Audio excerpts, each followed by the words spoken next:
झारखंड में जल्द ही लोकसभा और विधानसभा चुनाव होने हैं। ऐसे में कांग्रेस तैयारी में जुट गई है। अभी हमारे साथ महागामा विधायक हैं दीपिका पांडे सिंह।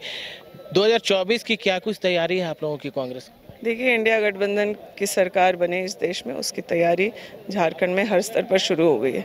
खास करके कांग्रेस ने तो इसकी शुरुआत जिला, प्रखंड, पंचायत तक करते करते आज हम लोग बूथ लेवल एजेंट्स के स्तर तक पहुंचे हैं, जहां वो जैसे ही वोटर लिस्ट करेक्शन का काम शुरू हुआ है, हमारे जो भी बूथ लेवल एजेंट्स हैं वो उस काम में लग चुके हैं।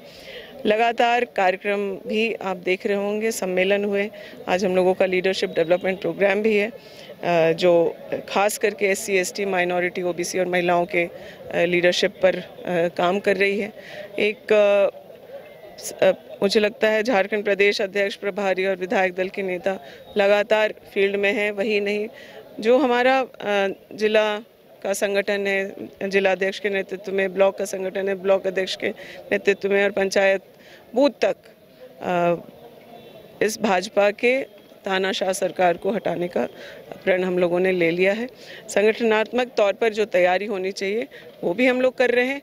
और आज जब हम लोग यहाँ सरकार में, तो हम लोगों ने जो वादे चुनाव में राज्य के लिए किए थे, मैनिफेस्टो के करीब करीब कामों को हम लोग पूरा कर चुके हैं।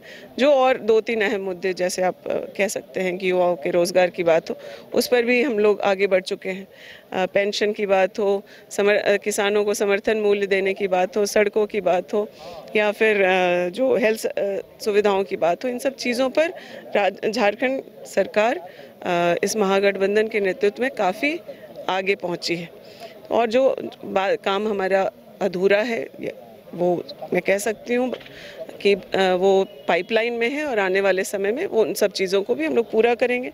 तो सरकार के तौर पर जो तैयारी या काम हम लोगों ने कमिटमेंट किया था अपने मैनिफेस्टो पे, उस पर भी करीब करीब हम लोग जनता के बीच जाने की तैयारी में है। और साथ ही साथ जो संगठनात्मक तैयारी होनी चाहिए, वो आदरणीय प्रभारी श्री अविनाश पांडे जी के नेतृत्व में, कांग्रेस के प्रदेश अध्यक्ष राजेश ठाकुर जी के नेतृत्व में, विधायक दल के नेता श्री आलमगीर जी के नेतृत्व में हम लोग काफ़ी हद तक तैयार इस लोकसभा चुनाव के लिए। कांग्रेस में खास करके महिलाओं को आगे बढ़ाया जाता रहा है। इस सरकार में भी जो महिलाएं हैं, आप लोग 4 विधायक हैं, अभी आगे क्या उम्मीद रखती हैं? नेक्स्ट जो चुनाव आएंगे उसमें भी जगह मिलनी चाहिए, लोकसभा हो या विधानसभा? देखिए, कांग्रेस ही एक ऐसी पार्टी है जिसने महिलाओं के हित की रक्षा राइट फ्रॉम देश के आज़ादी से लेकर के अब तक की। कांग्रेस के नेतृत्व में जो सरकार बनी, उन्होंने महिलाओं को वोटिंग राइट्स इस देश के में चुनाव शुरू होने से ही दिया। कई बहुत विकसित देश जिनको हम कहते हैं, चाहे वो अमेरिका हो, इन देशों में भी 100 साल महिलाओं को लड़ना पड़ा अपने वोटिंग राइट्स के लिए।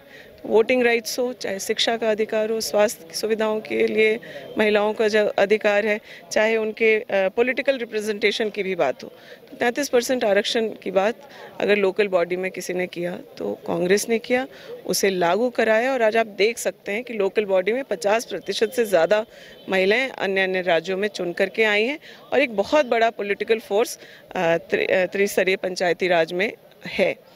यही काम लोकसभा और विधानसभा के लिए भी कांग्रेस ने प्रयास किया, लगातार प्रयासरत रहे। राज्यसभा से वो पारित भी हुआ, लेकिन अब आप देख रहे हैं भाजपा के राज्य में क्या हो रहा है। 10 साल से ऑलमोस्ट उनके पूर्ण बहुमत की सरकार थी। महिलाओं के प्रति उनकी मंशा क्लियर होती तो आरक्षण हमें। लेकिन दीपिका जी, भाजपा के सर कंप्लीट कर लेने दीजिए, सुन लीजिए। भाजपा के बारे में नहीं सुन पाते लोग, मैं कहूँगी कि आप सुन लीजिए, ये किसी महिला की बात है।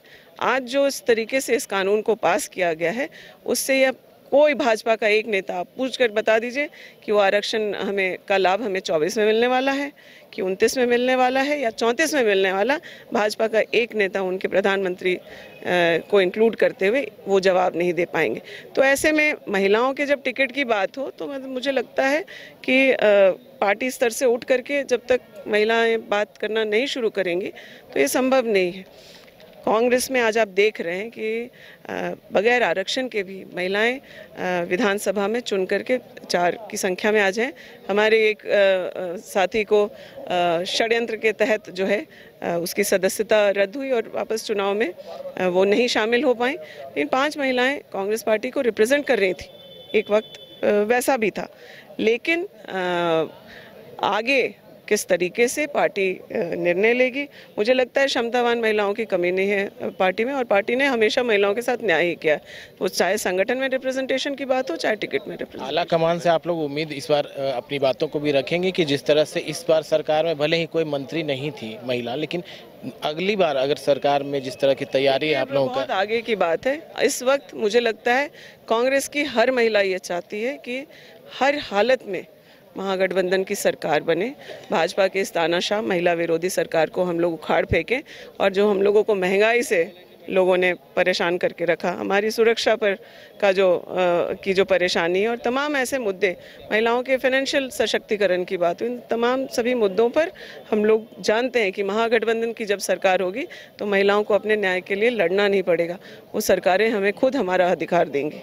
भारत जोड़ो यात्रा कांग्रेस की तरफ से चलाई गई, उसी तरह भाजपा भी संकल्प यात्रा चला रही है, किस रूप में देख रही हैं आप लोग खास कर? भारत जोड़ो यात्रा कोई चुनावी प्रचार नहीं था, ये एक प्रण था, एक तपस्या थी जिसको राहुल गांधी जी ने किया। 4000 किलोमीटर पैदल देश के एक कोने से दूसरे कोने तक आदरणीय राहुल गांधी जी चले, देश के सारी समाज के हर वर्ग से उन्होंने मिलने का काम किया, और आप जानते हैं कि जिस मुद्दे को लेकर के चले उससे हमें शायद चुनावी फ़ायदा ना मिलता, लेकिन इस देश में जो नफ़रत का माहौल था, उस जो जहर भाजपा ने घोल दिया है, उसको कम करने के लिए राहुल गांधी जी चले। देश ने इस बात को माना कि धर्म के नाम पर, जाति के नाम पर और तमाम मुद्दों को लेकर के आज भाजपा ने एक बहुत गहरी साजिश करते हुए जहर समाज में घोला है, जिसको कम करने की ज़रूरत है। हम लोगों के देश का इतिहास भाईचारे का रहा है, सभी जाति धर्म के लोग हम लोग मिल कर के रहे हैं, तो उसमें उस मुद्दे की पहचान कांग्रेस ने की, और उस नफ़रत को कम करने के लिए राहुल गांधी जी चले। ये संकल्प यात्रा या अन्य कई तरह की चीज़ें और प्रोपेगेंडा भाजपा को चुनाव के वक्त याद आता है, और वो कर रहे हैं।